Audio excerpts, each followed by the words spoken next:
ఆంధ్ర రాష్ట్ర పరిస్థితి ఒకసారి ప్రజలందరికీ ప్రతిపక్ష పార్టీ మా బాధ్యత మేము వివరించాలని చెప్పి ఈరోజు ప్రెస్ మీట్ పెడతాం జరుగుతుంది. మేము కోరేది ప్రజలందరూ ఈరోజు చెప్పేది ఒకసారి మీరు ఆలోచించాలా. మేము చెప్పిన ముఖ్యమైన అంశాలు ఈరోజు చెప్పబోయే అని చెప్పి కోరుతూ, ముఖ్యంగా వైఎస్ఆర్ పార్టీ వాళ్ళకి ఒక ఓపెన్ ఛాలెంజ్ మేము విసురుతున్నాం. సైకో బ్యాచ్ కి అంతా గుట్కాలు, మట్కాలు, బెట్టింగ్ డాన్స్, అరగంట గంట 10th క్లాస్ ఫెయిల్, ఇటువంటి వాళ్ళందరికీ ఇది ఓపెన్ ఛాలెంజ్. ఏంటంటే ఈరోజు నేను చెప్పబోయే అంశాల్లో ఏ ఒక్క అంశానికైనా మీరు కనీసం ప్రజలకి జవాబు చెప్పుకునే పరిస్థితుల్లో ఉండారా? మీరు చేసిన తప్పులు, మీరు చేసిన దుష్ప్రచారాలు ఈరోజు ప్రజల ముందు మేము పెడుతున్నాము.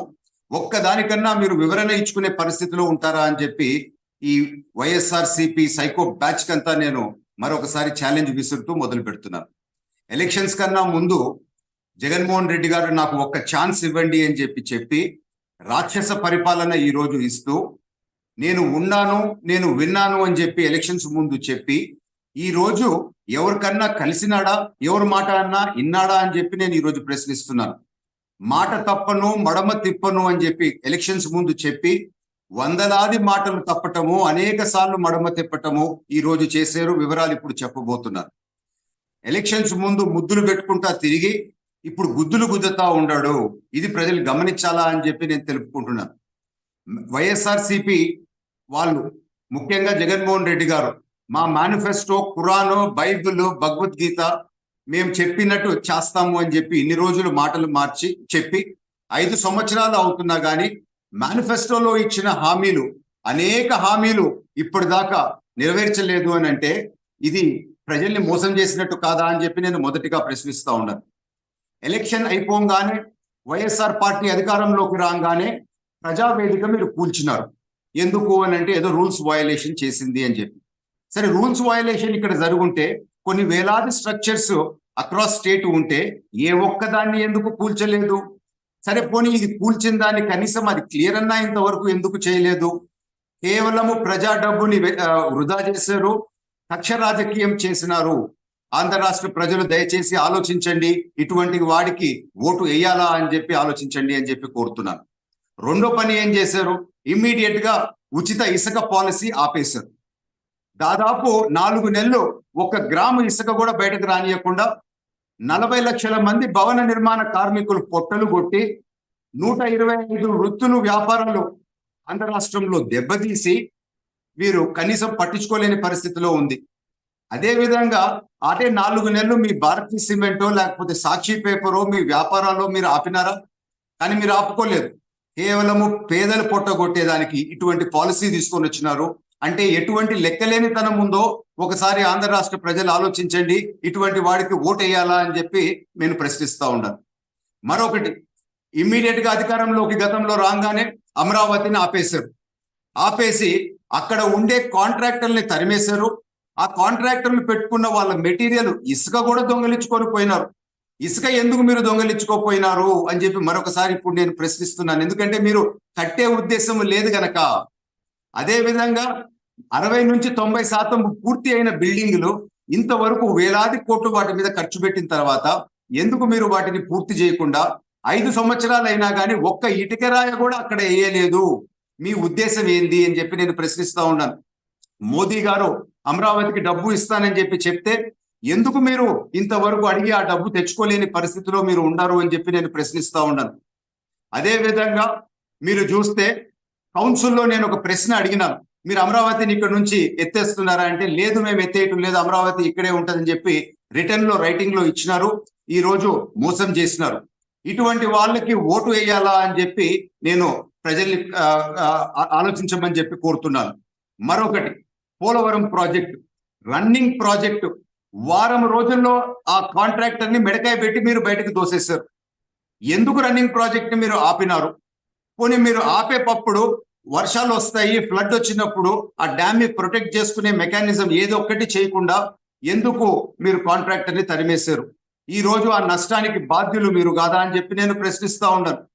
కేంద్ర ప్రభుత్వంకి ఇచ్చేస్తాం ఈ ప్రాజెక్ట్ అని చెప్పి ఎలక్షన్ ముందు జగన్మోహన్ రెడ్డి గారు చెప్పి కేంద్రానికి ఎందుకు మీరు ఈ ప్రాజెక్ట్ హ్యాండ్ ఓవర్ చేయలేదు? అనేక కోర్టుల్లో అనేక ట్రిబ్యునల్స్ లో దీని మీద పోలవరం మీద కేసులు పెండింగ్ ఉన్నాయి. 3 రాష్ట్రాలు దీన్ని వ్యతిరేకిస్తున్నారు. ఇటువంటి పరిస్థితులు ఉన్నప్పుడు మీరు అటువంటి ప్రాజెక్ట్ మీరు ఆపిన దాని వల్ల రాష్ట్ర భవిష్యత్తుని దెబ్బతీసిన వాళ్ళు కాదా? ఈ రోజు 3 సంవత్సరాలు పైగా డిలే అయిపోయిన దానికి 50,000 కోట్లు పైగా ఆంధ్ర రాష్ట్ర ప్రజలు నష్టపోయినారు. దీనికి బాధ్యులు ఎవరు అని చెప్పి నేను ప్రశ్నిస్తున్నాను. ఇటువంటి వాళ్ళకి ఓటు వేయాలా అని చెప్పి నేను ప్రజల్ని మళ్ళా ప్రశ్నిస్తా ఉన్నాను. ఇరిగేషన్ ప్రాజెక్ట్స్ మీరు అధికారంలోకి రాగానే 100 పైగా ప్రాజెక్ట్స్, రన్నింగ్ ప్రాజెక్ట్స్ ని ఒకే జియో పెట్టి వాటిని అన్నిటినీ పనులని రద్దు చేసేసి పనులను ఆపేశారు. ఎందుకు మీరు ఆపినారు? ఎందుకు రన్నింగ్ ఇరిగేషన్ రంగాన్ని ఆంధ్ర రాష్ట్రంలో ఈ రోజు నిర్వీర్యం చేసినారు? మీరు జవాబు చెప్పే పరిస్థితిలో ఉండారా అని చెప్పి నేను ఈ రోజు ప్రశ్నిస్తున్నాను.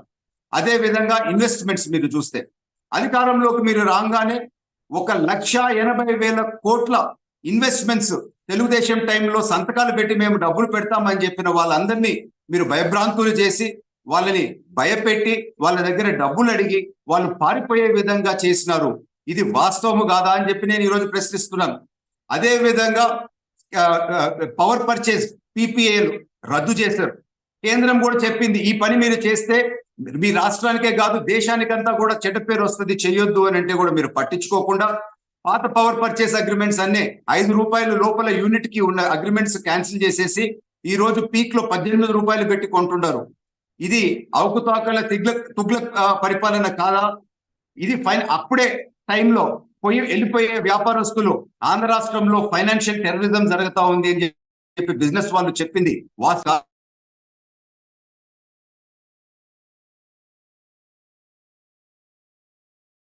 మరలా రెండోది తెలుగుదేశం పార్టీ మీద వీళ్ళు గెలవంగానే ఒక టార్గెట్ మొదలు పెట్టినారు.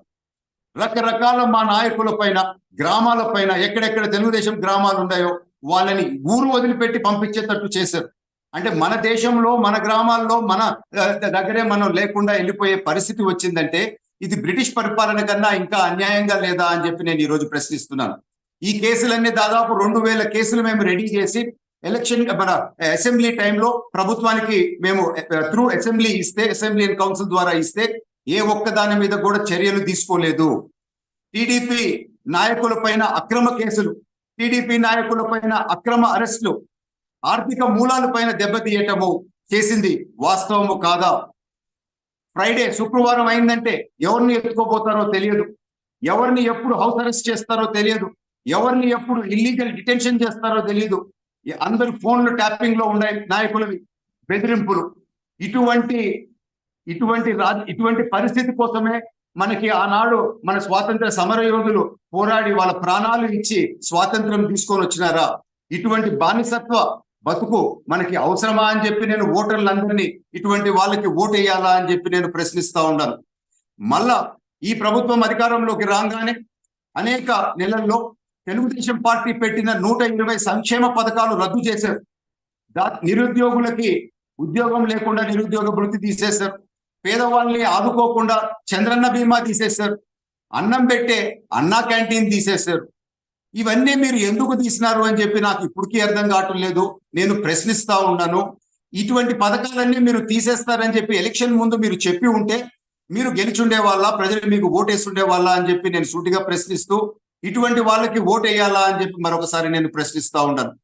కోవిడ్ టైంలో చంద్రబాబు నాయుడు గారు ప్రెస్ మీట్లు పెట్టి జాగ్రత్త అని చెప్పి అనేక సూచనలు ఇస్తే ఏ ఒక్క సూచనని పట్టించుకోకుండా ఆంధ్ర రాష్ట్రము అన్నిటికన్నా ఎక్కువ కేసులు, ఎక్కువ చనిపోయిన పరిస్థితి తీసుకొని వచ్చింది మీరు కాదా? దానికి బాధ్యులు మీరు కాదా అని చెప్పి నేను ప్రశ్నిస్తూ, ఇటువంటి వాళ్ళకి ఓటేయాలా అని చెప్పి నేను అడుగుతా ఉన్నాను. లా అండ్ ఆర్డర్ ఇష్యూ మీరు తీసుకుంటే మహిళల పైన లేటెస్ట్ రిపోర్ట్ ప్రకారము 46% వైలెన్స్ మహిళల పైన పెరిగింది అని చెప్పి సెంట్రల్ రిపోర్ట్ లో ఉంది. 2021 సంవత్సరంలో 17,752 కేసులు మహిళల పైన రిజిస్టర్ అయినాయి. బీసీ, ఎస్సీ, మైనారిటీ పైన దాడులు విపరీతంగా జరుగుతూ ఉన్నాయి. అక్రమ కేసులు అయితే ఎవరి మీద పెడతారో, దేనికి పెడతారో అర్థం కాకుండా పెడతా ఉన్నారు. సోషల్ మీడియా కేసులు విపరీతంగా పెడతా ఉన్నారు. భావ ప్రకటన హక్కుని పూర్తిగా కాలరాసినారు. నేను సూటిగా ప్రశ్నిస్తున్నాను, ఆంధ్ర రాష్ట్రంలో లా అండ్ ఆర్డర్ ఉందా? అసలు పోలీస్ డిపార్ట్మెంట్ ఎఫెక్టివ్ గా పనిచేస్తా ఉందా? టోటల్ గా ఇన్ఎఫిషియెంట్ అయిపోయి ఉంది. ఇటువంటి వాళ్ళకి ఓటు వేయాలా అని చెప్పి నేను ఈరోజు ప్రశ్నిస్తా ఉన్నాను. తర్వాత కరప్షన్ దోపిడీ సంగతికి వస్తాం. ల్యాండ్ మైన్ వైన్ ఇవన్నీ మాట్లాడుకుంటా పోతే ఒక్క లిక్కర్ లోనే 1,05,000 కోట్ల పైన దోచేశారు కమిషన్లలో. 14 లక్షల ఎకరాలు కుంభకోణాలు అసైన్మెంట్ భూముల్లో 1,00,000 కోట్లు దోచేశారు.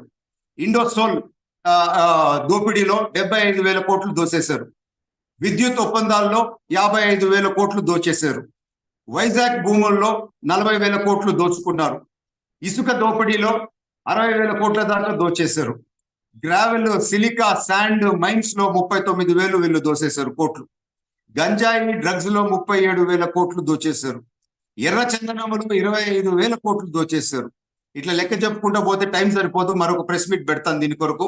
దాదాపు 25 రకరకాల విధానాలుగా మాకు వచ్చిన సమాచారం ప్రకారము 8,23,600 కోట్లు ప్రజాధనము ఈ రోజు వీరు దోచేశారు అని చెప్పి మనకి అర్థమవుతా ఉంది. మరొకటి, లోకల్ బాడీ ఎలక్షన్స్ మీరు చూస్తే వీరు చేసిన అక్రమాలు, వీళ్ళు చేసిన అన్యాయం, వీళ్ళు చేసిన దౌర్జన్యము, వీళ్ళు అధికారంలో కొనసాగే హక్కు వైఎస్ఆర్ పార్టీకి ఉందా అని చెప్పి నేను ప్రశ్నిస్తూ, ఎమ్మెల్సీ ఎలక్షన్ లో జరిగిన తప్పుల పైన కేంద్ర ఎలక్షన్ కమిషన్ ఐఏఎస్ ని, ఐపీఎస్ ని 50 మంది బూత్ లెవెల్ ఆఫీసర్ని సస్పెండ్ చేసింది. సో క్లియర్ గా వీరు తప్పు చేసినారని చెప్పి తెలిసిన తర్వాత వీరు అధికారంలో కొనసాగే నైతికత వీళ్ళకి ఉందా, ఇటువంటి వాళ్ళకి ఓటు వేయాలా అని చెప్పి మరొకసారి నేను ప్రశ్నిస్తా ఉన్నాను. ప్రజాధనం మీరు చూస్తే దాదాపు 2,000 కోట్ల పైన పెయింట్లు కొట్టి ప్రజాధనం వృధా చేశారు. సాక్షి అడ్వర్టైజ్మెంట్లకి 1,000 కోట్ల పైన ఖర్చు పెట్టి అది ప్రజాధనం వృధా చేశారు. హెలికాప్టర్లు, ప్రైవేట్ ప్లేన్లు లో వందలాది కోట్లు ఖర్చు పెడతా ఉన్నారు. కన్సల్టెంట్స్ వాళ్ళ సొంత కన్సల్టెంట్స్ కి 680 కోట్లు పంచిపెట్టారు. కోర్టు కేసుల పైన వందలాది కోట్లు ప్రజాధనం ఖర్చు పెడతా ఉండరు. ఇంక ఈ లిస్టు చెప్పుకుంటా పోతే మరొక చానట అవద్ది, మళ్ళీ ఎప్పుడన్నా దీని గురించి నేను డీటెయిల్ గా చెప్తాను. తర్వాత రాష్ట్ర ఆర్థిక పరిస్థితికి ఇప్పుడు వస్తే 11,58,000 కోట్ల అప్పు చేశారు. అంటే 2019 తెలుగుదేశం ప్రభుత్వం దిగిపోయేటప్పటికి డబల్ చేసేసారు. అంటే తెలుగుదేశం ప్రభుత్వం చేసిన అప్పు కన్నా 4 రెట్లు ఎక్కువ చేశారు. ఈ పరిస్థితికి ఆంధ్ర రాష్ట్రం తీసుకొని వచ్చినారు. కనీసం పెన్షన్లు ఇవ్వలేని పరిస్థితి, శాలరీలు కరెక్ట్ గా టైంలో ఇవ్వలేని పరిస్థితికి తీసుకొని వచ్చినారు ఆంధ్ర రాష్ట్రాన్ని. ఆరోగ్యశ్రీకి అయితే పేమెంట్లు ఇవ్వకుండా ఆరోగ్యశ్రీ పథకాన్ని అనారోగ్యం బట్టి చేసినారు. కాంట్రాక్టర్లకి డబ్బులు లేరు, కొత్త కాంట్రాక్ట్ టెండర్లు పిలిస్తే ఎవరు వచ్చే పరిస్థితి లేరు. రాష్ట్ర పరువు తీసేసిన పరిస్థితికి తీసుకొని వచ్చినారు. ఆర్థిక కారణాల వల్ల ఈ రోజు suicide one of the highest rate మన ఆంధ్ర రాష్ట్రంలో జరుగుతా ఉంది యాజ్ పర్ నేషనల్ రిపోర్ట్ అని చెప్పి నేను తెలుపుకుంటూ, క్యాపిటల్ ఎక్స్పెండిచర్ అంటే ఆస్తులు పెంచేదైతే వేరే రాష్ట్రాల కన్నా చూస్తే 33% తక్కువ ఖర్చు ఆంధ్ర రాష్ట్రంలో పెడతాం జరిగింది. అన్నిటికన్నా మరొక బాధాకరం ఏంటంటే కేంద్రం ఇచ్చే డబ్బులు మ్యాచింగ్ గ్రాంట్ మీరు ఇవ్వలేక 20,000 కోట్లు వెనక్కి పోయినాయి అని చెప్పి సిఏజీ రిపోర్ట్ ప్రకారం ఉంది. అంటే మనకి రావాల్సిన డబ్బు 20,000 కోట్లు మీరు తీసుకోలేదు అని అంటే ఇటువంటి వాళ్ళకి ఓటు వేయాలా అని చెప్పి మరొకసారి నేను ప్రశ్నిస్తా ఉన్నాను. బైఫరికేషన్ ప్రామిసెస్ క్లియర్ గా కేసీఆర్ గారు మీ రాజగురువు, మీకు చాలా క్లోజు, అనేక సార్లు మీరు కలిసినారు. 1,50,000 కోట్లు మన ఆస్తులు అక్కడ ఇంకా తెలంగాణలో ఉంటే ఎందుకు మీరు ఇంతవరకు దాని మీద ఎటువంటి చర్య తీసుకోలేదు? వేలాది కోట్లు కరెంటు బిల్లులు మనకి తెలంగాణ నుంచి రావాల్సి వస్తే ఎందుకు ఇంతవరకు మీరు దేన్ని పట్టించుకోలేదు?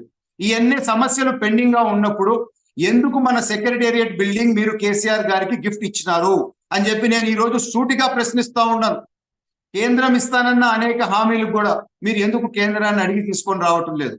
కేంద్రం అలాట్ చేసిన ఇన్స్టిట్యూషన్స్ కూడా కనీసం మీరు భూమి కూడా వాళ్ళకి ఇవ్వలేదు. తెలంగాణ అండ్ కర్ణాటక మన నదుల పైన ఇల్లీగల్ గా ప్రాజెక్ట్స్ కడతా ఉంటే ఎందుకు మీరు వాటిని అడ్డుకోవటం లేదు? అది కాకుండా కేంద్ర నుంచి వచ్చిన నిధులు సర్పంచులకి, మున్సిపాలిటీలకి ఇవ్వకుండా డైవర్ట్ చేసి ఆ వ్యవస్థని మొత్తము స్థానిక సంస్థల వ్యవస్థని నిర్వీర్యం చేసేసారు. ఇటువంటి వాళ్ళకి ఓటు ఇవ్వాలా అని మరొకసారి నేను ప్రజల్ని సూటిగా ప్రశ్నిస్తా ఉన్నాను. మద్య నిషేధం చేయండి, నేను మళ్ళా ఓటు అడగనని చెప్పి జగన్మోహన్ రెడ్డి గారు ఓపెన్ గా గతంలో చెప్పడం జరిగింది. కానీ ఈ రోజు 35 లక్షల మంది ఆరోగ్యం నాశనం చేశారు, 30,000 మంది చనిపోయినారు, యథేచ్ఛగా అమ్ముతా ఉన్నారు. రాబోయే కాలానికి కూడా మీరు అమ్ముతామని చెప్పి మీరు దానిపైన లోన్స్ తీసుకుంటున్నారు. ఇది మాట తప్పి మడమ తిప్పి ఆంధ్ర రాష్ట్రాన్ని దెబ్బతీసింది కాదా అని చెప్పి నేను ఈరోజు ప్రశ్నిస్తా ఉన్నాను. అదే విధంగా ఆల్కహాల్, అదే ఈ మద్యం గురించి మరొకటి. ఈ రోజు ఢిల్లీ లిక్కర్ స్కామ్ లో కేజ్రీవాల్ ముఖ్యమంత్రిని లోపలేశారు. అది చేసింది ఒక చిన్న ఏదో షాపుకు సంబంధించి. కానీ ఆంధ్రాలో జరిగేది ఏంది? మ్యానుఫ్యాక్చరింగ్, డిస్ట్రిబ్యూషన్, సేల్స్, పక్క రాష్ట్రాల నుంచి స్మగ్లింగ్, మళ్ళా క్యాష్ సేల్స్ లో సెకండ్స్ గా అమ్మటం. ఇవన్నీ చేస్తే కేజ్రీవాల్ అమ్మ మొగుడు పరిస్థితిలో ఈ రోజు ఆంధ్ర రాష్ట్రం లేదా అని చెప్పి నేను ప్రశ్నిస్తూ, ఈ ఆడేదో 100 కోట్లు 200 కోట్లకు లోపలేశారు, ఈడ 1,00,000 కోట్లు దాటిపోయింది. ఈ పరిస్థితి ప్రజలు గమనించాలా అని చెప్పి నేను కోరుతున్నాను. గాంజాయి మాత్రము ఆంధ్ర రాష్ట్రము దేశానికి క్యాపిటల్ అయిపోయింది అని చెప్పి అనేక పక్క రాష్ట్ర పోలీస్ డిపార్ట్మెంట్ వాళ్ళు ప్రెస్ మీట్లు పెట్టి చెప్తా ఉండరు.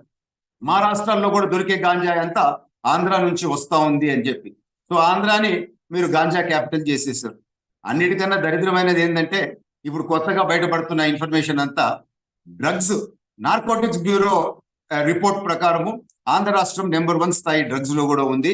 18,267 కేజీలు గతంలో దొరికినాయని చెప్పి రిపోర్ట్ లో ఉంది. ఇప్పుడు మొన్న ఇంతకు ముందు దొరికిన గుజరాత్ లో కంటైనర్ కూడా ఆంధ్ర కంపెనీ అదే. ఒక వారం రోజుల క్రితము వైజాగ్ లో దొరికిన కంటైనర్ కూడా మన కాంగ్రెస్ వైఎస్ఆర్సీపీ పార్టీకి సంబంధించే. నేను సూటిగా ప్రశ్నిస్తున్నాను, మీరు దోచుకున్నంతా దోచుకున్నారు. పిల్లల భవిష్యత్తు, మన దేశ భవిష్యత్తును కూడా నాశనం చేసేది ఇది కరెక్టా? ఇటువంటి వాళ్ళకి ఓట్లు ఇవ్వాలా అని చెప్పి ప్రజలు ఒకసారి మీరు ఆలోచించుకోవాలా అని చెప్పి నేను తెలుపుకుంటున్నాను. అన్నిటికన్నా వీరు చేసిన అబద్ధపు ప్రామిసెస్, ఫాల్స్ ప్రామిసెస్. వాళ్ళ నవరత్నాలు మేనిఫెస్టోల్లో 199 ప్రామిసులు ఇస్తే కేవలం 109 చేశారు. పాదయాత్రలో ఇచ్చిన 51 ప్రామిసులకి 44 చేశారు. పాదయాత్రలో డిస్ట్రిక్ట్స్ కి, నియోజకవర్గాలకి ఇచ్చిన 180 ప్రామిసుల్లో 468 చేశారు. అంటే 730 ప్రామిసులు ఇచ్చి మేము చేస్తాము అని చెప్పి 621 వీరు చెయ్యలేదు. అంటే 85% ప్రామిస్లు వీళ్ళు ఇంతవరకు చెయ్యలేదు. 99% చేసినాము అని చెప్పి పచ్చి అబద్ధాలు చెప్తున్నారు. దయచేసి అందరూ గమనించాలా అని చెప్పి నేను తెలుపుకుంటున్నాను. మేము ఏదన్నా ఈ వాస్తవాలు చెప్తే వైఎస్ఆర్ పార్టీ వాళ్ళు మేము అసత్యాలు చెప్తున్నాము అని అంటారు. కనుక ఒక బుక్ వేసాము. ఈ బుక్ లోపల వీరు చెప్పిన మాటలన్నీ సాక్షి పేపర్ కటింగ్స్ తో సహా మేము వేయటం జరిగింది. సో ఏ విధంగా ప్రజల్ని మోసం చేస్తున్నారో సాక్షి పేపర్ లో వాళ్ళు చెప్పిన కటింగ్స్ ప్రకారమే ఈ లిస్ట్ మేము తయారు చేయటం జరిగింది అని చెప్పి మరొకసారి ప్రజలందరికీ మేము గుర్తు చేస్తూ, ఎలక్షన్స్ అయిన ముందు అయితే ఏముంది, తర్వాత అయితే ఏముంది, 25 లక్షల ఇల్లు కట్టిస్తాము అని అన్నారు, మాట తప్పారు. టిట్కో ఇల్లులు ఇంతవరకు ఇవ్వలేదు. ఎలక్షన్స్ ముందు అందరినీ చదివిస్తాము అని చెప్పారు. తెలుగుదేశం ప్రభుత్వం ఉన్న ఫీజు రీయింబర్స్మెంట్ ఇచ్చే వాళ్ళకి సగం మందికే ఇప్పుడు ఇస్తున్నారు. దాదాపు 9 లక్షల మంది స్టూడెంట్స్ కి ఇవ్వటం లేదు. ఇది మాట తప్పినట్టు కాదా? అంగన్వాడీకి 1000 రూపాయలు ఎక్కువ తెలంగాణ కన్నా ఇస్తాము అని చెప్పినారు, అది ఇవ్వటం లేదు. రైతు భరోసా కింద 13,500 ఇస్తాము అని చెప్పి కేవలం ఈ రోజు రాష్ట్రం సైడ్ నుంచి 7,500 ఇస్తున్నారు. సిపిఎస్ రద్దు వారం రోజుల్లో చేస్తాము అని చెప్పి ఇంతవరకు చేయలేదు. ఈ లిస్టు చాలా పెద్ద లిస్టు, అందుకని ఒక సెపరేట్ ప్రెస్ మీట్ పెట్టి ఈ వివరాలన్నీ కూడా మళ్ళా నేను చెప్పడం జరగదు. తర్వాత ఫెయిల్ ఈ పథకాలు మేము అవి చేస్తున్నాము అని అంటుంటారు. వీరు ఇచ్చిన ప్రతి రూపాయికి 10 రూపాయలు ఈ రోజు ప్రజల దగ్గర నుంచి లాక్కుంటున్నారు. ఈ వాస్తవాలు ప్రజలు తెలుసుకోవాలి. బడ్జెట్ లో తెలుగుదేశం ప్రభుత్వం ఉన్నప్పుడు 19.15% బడ్జెట్ లో అమౌంట్ సంక్షేమానికి ఖర్చు పెడితే వైఎస్ఆర్ ప్రభుత్వం వాళ్ళు కేవలం 15%, అంటే 3.5% గతంలో తెలుగుదేశం కన్నా వీరు తక్కువ సంక్షేమానికి ఖర్చు పెడుతున్నారు. అంటే అప్రాక్సిమేట్ గా 50-60 వేల కోట్లు తక్కువనే ఖర్చు పెట్టినారు తెలుగుదేశం కన్నా అని చెప్పి నేను తెలుపుకుంటూ, సబ్ ప్లాన్ నిధులు బీసీ, ఎస్సీ, ఎస్టీ మైనారిటీలకి ఇచ్చే సబ్ ప్లాన్ నిధులు 1,14,664 కోట్లు వారికి ఇవ్వకుండా చేశారు. ఈరోజు వ్యవసాయం అయితే ఏముంది, కౌలు రైతులు ఏముంది, భారతదేశంలో one of the highest suicides, అంటే ఎటువంటి బాధల్లో వీరు ఉన్నారో ఒకసారి గమనించాలి. కరెంటు మీరు చూస్తే 9 సార్లు పెంచారు. గతంలో చంద్రబాబు నాయుడు గారు చెప్పినారు మేము పెంచము అని, జగన్మోహన్ రెడ్డి గారు కూడా చెప్పి 9 సార్లు పెంచాడు. ప్రజలపైన 64,000 కోట్ల భారము వేసాడు అని చెప్పి నేను తెలుపుకుంటూ, ఇది కాకుండా మళ్ళా కరెంటు కోతలు, కొత్తగా మీటర్లు పెడతామని చెప్పి బెదిరింపుటు, పెట్రోల్ పైన తగ్గించాలా రేట్లు అని చెప్పి గతంలో జగన్మోహన్ రెడ్డి మాట్లాడి, ఈ రోజు భారతదేశంలోనే highest petrol diesel rates Andhra రాష్ట్రంలో ఉన్నాయి. రోడ్డు సెస్ అని కూడా మళ్ళా వేసి ఆ సెస్ డబ్బులు కూడా డైవర్ట్ చేసేసి రోడ్లు వేయలేని పరిస్థితిలో వీళ్ళు తీసుకొని వచ్చినారు. ధరలు, పన్నులు, ఛార్జీలు, అప్పులు ఇవన్నీ పెంచి ఒక్కొక్క కుటుంబం పైన 8 లక్షల రూపాయలు ఈ రోజు భారం వేశారు. 10 రూపాయలు ఇచ్చి 100 రూపాయలు మీ జోబీ నుంచి లాక్కున్నారు. ఇటువంటి వాళ్ళకి ఓటు వేయాలా ఒకసారి ఆలోచించండి అని చెప్పి నేను మళ్ళీ ప్రజలకు పిలుపునిస్తున్నాను. డెమోక్రసీ, ప్రజాస్వామ్యం ఉండేది 4 pillars: legislature, executive, judiciary, press. Legislature అసెంబ్లీలో అయితే అతి తక్కువ దినాలు మన ఆంధ్ర రాష్ట్ర చరిత్రలో వీళ్ళు ఈ ప్రభుత్వం రన్ చేసింది. డిస్కషన్స్ అనేది లేదు. వాళ్ళు బిల్స్ ఇష్టానుసారం పాస్ చేసేసేవాళ్ళు. కౌన్సిల్లో అమరావతి బిల్లు ప్రజా అభిప్రాయానికి పంపించండి అని మేము అడిగితే కౌన్సిలే రద్దు చేస్తామని చెప్పి బెదిరింపులు, ఆ బిల్లుని ప్రజా అభిప్రాయానికి పంపనీయకుండా ఆపినారు. కేవలము 2 చట్టసభలు జగన్మోహన్ రెడ్డి గారికి భజన బృందాల రకంగా తయారైపోయినాయి కానీ ప్రజలకి ఏ విధమైన మేలు చేయలేదు. సో లెజిస్లేచర్ అనేది ఫెయిల్ అయిపోయింది ఆంధ్ర రాష్ట్రంలో. ఎగ్జిక్యూటివ్ మీరు తీసుకుంటే చీఫ్ సెక్రటరీని తీసుకోపోయి ఆర్డీఓ పోస్టులో వేసి మొత్తము డిపార్ట్మెంట్లు అందరినీ భయపెట్టేశారు. అదే విధంగా డీజీపీని, కొంచెం సీనియర్ ఐపీఎస్ ఆఫీసర్ని, సిన్సియర్ ఉండే వాళ్ళని తీసేసి ఇప్పుడు వైఎస్ఆర్సీపీ బౌన్సర్ల రకంగా పోలీస్ డిపార్ట్మెంట్ ని తయారు చేసుకున్నారు.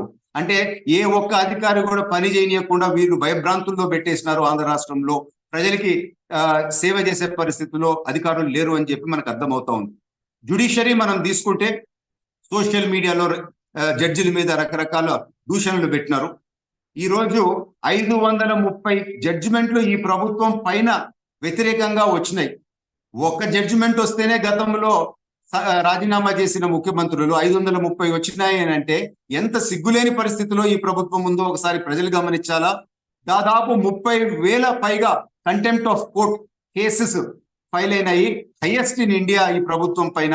అంటే ప్రజలకి ఈ ప్రభుత్వం పైన నమ్మకం లేదు అని చెప్పి మనకు అర్థమవుతా ఉంది. లాస్ట్ పిల్లర్ ప్రెస్ పైన కూడా జియో తెచ్చి ప్రెస్ ని భయపెట్టి అనేక ప్రెస్ వాళ్ళ మీద కూడా కేసులు పెట్టి ఆ పిల్లర్ ని కూడా నిర్వీర్యం చేసేసారు. సో 4 పిల్లర్లు డెమోక్రసీని వీరు ఏ విధంగా నాశనం చేస్తారో ప్రజలు దయచేసి గమనించాలా. ఎలక్షన్ ఫ్రాడ్ చేస్తూ ఆ ఎలక్షన్ ప్రాసెస్ ని కూడా అవహేళన చేసినారు. ఇటువంటి వాళ్ళకి ఓటు వేయాలా అని చెప్పి మరొకసారి నేను ప్రజల్ని ప్రశ్నిస్తా ఉన్నాను. తర్వాత ముఖ్యమైనది సామాజిక న్యాయం అని చెప్పి మాట్లాడతారు. ఇప్పుడు లేటెస్ట్ ఇచ్చిన లిస్టు, వైసీపీ లిస్టు 49 మంది 139 జనరల్ ఎమ్మెల్యేల్లో 49 మంది కేవలము రెడ్డి సామాజిక వర్గానికి ఇవ్వటం జరిగింది. అంటే 35.25% ఒకే సామాజిక వర్గానికి మీరు ఇచ్చినారు. ఇది న్యాయం చేసినట్ట, సామాజిక న్యాయం అని చెప్పి నేను ఈరోజు సూటిగా ప్రశ్నిస్తా ఉన్నాను. బీసీ రిజర్వేషన్స్ ని దాదాపు మీరు తగ్గించి 16,800 స్థానిక సంస్థల్లో పోస్టులు బీసీలు కోల్పోయినారు. సో ఇది న్యాయం, సామాజిక న్యాయం చేసినట్ట. ఇటువంటి వాళ్ళకి ఓటు వేస్తారా అని చెప్పి మరొకసారి నేను ప్రజల్ని ప్రశ్నిస్తా ఉన్నాను. జగన్మోహన్ రెడ్డి ఈ రోజు భారతదేశంలో ముఖ్యమంత్రులు అందరికన్నా ధనవంతుడు. కేవలం ధనవంతుడే కాదు, వేరే అన్ని ముఖ్యమంత్రులు గారి ఆస్తులు కూడినా జగన్మోహన్ రెడ్డి గారి ఆస్తి అంత లేదు. అంటే అందరు ముఖ్యమంత్రుల కన్నా ఎక్కువ ఒక జగన్మోహన్ రెడ్డి గారి దగ్గర ఉంది. ఇది మీడియాలో కూడా రిపోర్ట్ అయింది. సో పరిస్థితి ఏంది ఒకసారి ఆలోచించాలి. అదే విధంగా క్రిమినల్ కేసులు మీరు చూస్తే దాదాపు అందరు ముఖ్యమంత్రులు కలిసిన ఎన్ని కేసులు ఉన్నాయో అన్ని కేసులు మన ముఖ్యమంత్రి గారి మీద ఉన్నట్టు మనకు కనపడతా ఉంది. జగన్మోహన్ రెడ్డి గారి కంపెనీల పరిస్థితులు ఇప్పుడు తీసుకుంటే విపరీతంగా ప్రాఫిట్స్ పెరిగిపోయినాయి, అసెట్స్ పెరిగిపోయినాయి, కంపెనీ వాల్యూస్ పెరిగిపోయినాయి. వారి ఆస్తి మాత్రం విపరీతంగా పెరిగిపోయింది. కానీ ఆంధ్ర రాష్ట్ర ప్రజలు సంతోషంగా ఉండారా? ఒకసారి ఆలోచించాల్సిన పని ఇప్పుడు వచ్చింది. ఇవన్నీ పరిస్థితులు ఆలోచించి ఇటువంటి ప్రభుత్వానికి మనము మళ్ళా ఓటు వేయాలా? ఒకసారి నేను చెప్పిన వాస్తవాలన్నీ ప్రజలు ఆలోచించాలా? వైసీపీ సైకో బ్యాచ్ కి గుట్కాలు, మట్కాలు, జిప్పు తర్వాత రకరకాల వెరైటీ అంటే వీళ్ళందరూ సర్కస్ లో నుండి వచ్చే వాళ్ళందరికీ నేను ఛాలెంజ్ చేస్తున్నాను. ఇప్పుడు నేను లేవనెత్తిన ఏ ఒక్క అంశానికన్నా కనీసము మాకు జవాబు చెప్పలేని పరిస్థితిలో మీరు ఉన్నారు నాకు తెలుసు. ప్రజలకి వివరణ అన్న ఒక్కదానికన్నా ఇవ్వగలుగుతారా అని చెప్పి నేను సూటిగా ప్రశ్నిస్తూ, ప్రజల్ని ఇవన్నీ ఆలోచించండి అని చెప్పి కోరుతూ, ఇప్పుడు చెప్పిన అంశాలపైన మరింత డీటెయిల్డ్ గా ప్రతి 3 రోజులకి కొన్ని నేను ప్రజల దృష్టికి తీసుకొని వస్తాను. ప్రతిపక్ష బాధ్యత మేము నిర్వర్తిస్తున్నాము. ఆంధ్ర రాష్ట్రాన్ని, మిమ్మల్ని, మీ కుటుంబాల్ని కాపాడుకునే బాధ్యత ప్రజలందరిపైన ఉంది అని చెప్పి నేను గుర్తు చేస్తూ నమస్కరిస్తున్నాను.